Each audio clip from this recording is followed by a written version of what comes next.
AP deputy CM Pawan కళ్యాణ్కు క్షణం తీరిక ఉండడం లేదు. తన సొంత నియోజకవర్గం పిఠాపురంకు వచ్చే సమయం కూడా ఉండట్లేదు. పొరుగునే ఉన్న కాకినాడకు వచ్చినా పిఠాపురంకు వెళ్ళలేకపోతున్నారు. ఆయన తీసుకున్న అద్దె భవనం చేబ్రోలకు కూడా వెళ్లడం లేదు. దాంతో తమ ఎమ్మెల్యే ఎక్కడ అన్న భావన ప్రజల్లో ఏర్పడుతోంది. అభివృద్ధి చేస్తున్నారు, సమస్యలు పరిష్కరిస్తున్నారు, కానీ లోకల్ ఎమ్మెల్యే నియోజకవర్గానికి రావడం లేదన్న ప్రచారం విస్తృతంగా జరుగుతోందా?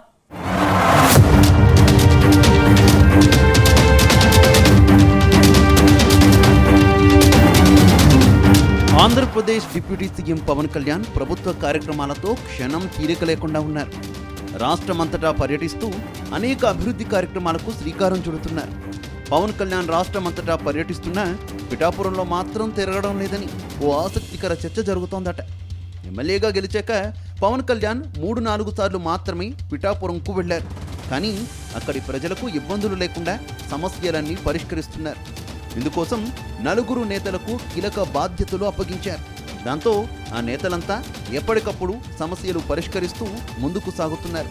కానీ పిఠాపురం ప్రజల్లో మాత్రం పవన్ కళ్యాణ్ రావడం లేదని టాక్ బలంగా వినిపిస్తోంది.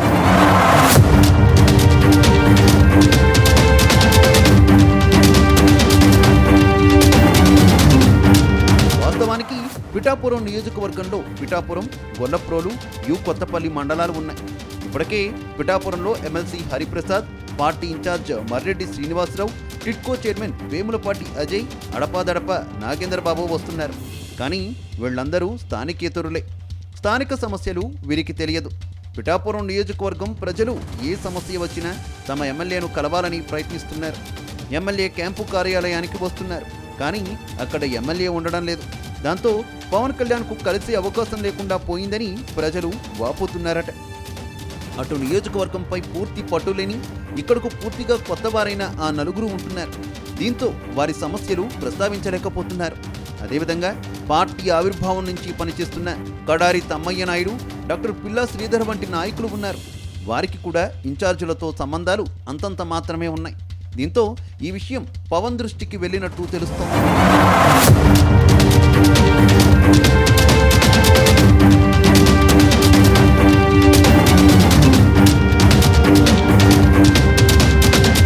కొత్త ఏడాది జనవరి తొలి వారంలో జనసేనకు చెందిన 5 ప్రతినిధులతో కమిటీ వేయాలని నిర్ణయించినట్టు తెలుస్తోంది.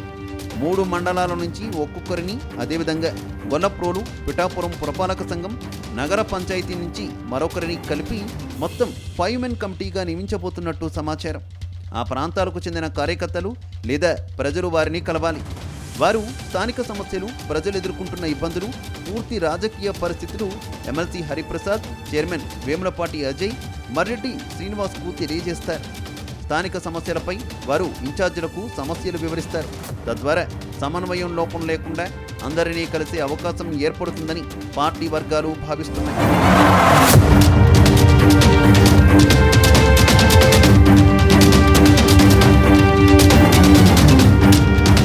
గొల్లప్రోలు ఇన్ఛార్జిగా కడారి తమ్మయ్య నాయుడికి బాధ్యతలు అప్పగించారు. పిఠాపురంలో సీనియర్ నేత డాక్టర్ పిల్లా శ్రీధర్ కార్యక్రమాలు నిర్వహిస్తున్నారు. యు కొత్తపల్లిలో పూర్తిగా మత్స్యకార నాయకుడికి బాధ్యతలు అప్పగించనున్నారు. ఈ కమిటీ వేస్తే తమకు కొన్ని ఇబ్బందులు తప్పుతాయని నియోజకవర్గ ప్రజలు కూడా ఆశిస్తున్నారు. తహసీల్దార్, ఎండిఓ, పోలీస్ స్టేషన్లకు ఫోన్ చేయాలంటే పెద్దవాళ్ల దగ్గరికి వెళ్లలేకపోతున్నాం. అదే తమ ప్రాంత నేతలను నియమిస్తే వారికి చెప్పుకునే అవకాశం ఉంటుందని భావిస్తున్నారట. మొత్తంగా ఈ 5 మెన్ కమిటీకి తోడు మరో 4 కీలక నాయకులు పవన్ తరపున ప్రాతినిధ్యం వహిస్తారని తెలుస్తోంది. దీంతో పూర్తిగా బీజేపీ, తెలుగుదేశం పార్టీలకు చెక్ పెట్టినట్టు అవుతుందని జనసేన నేతలు లెక్కలు వేసుకుంటున్నారు. అయితే ఈ కమిటీలో చోటు కోసం మాత్రం స్థానిక నేతలు తీవ్రస్థాయిలో పోటీ పడుతున్నట్టు తెలుస్తోంది. దాంతో ఎవరికి పదవి దక్కుతుంది అన్న ఊహాగానాలు జోరుగా సాగుతున్నాయి.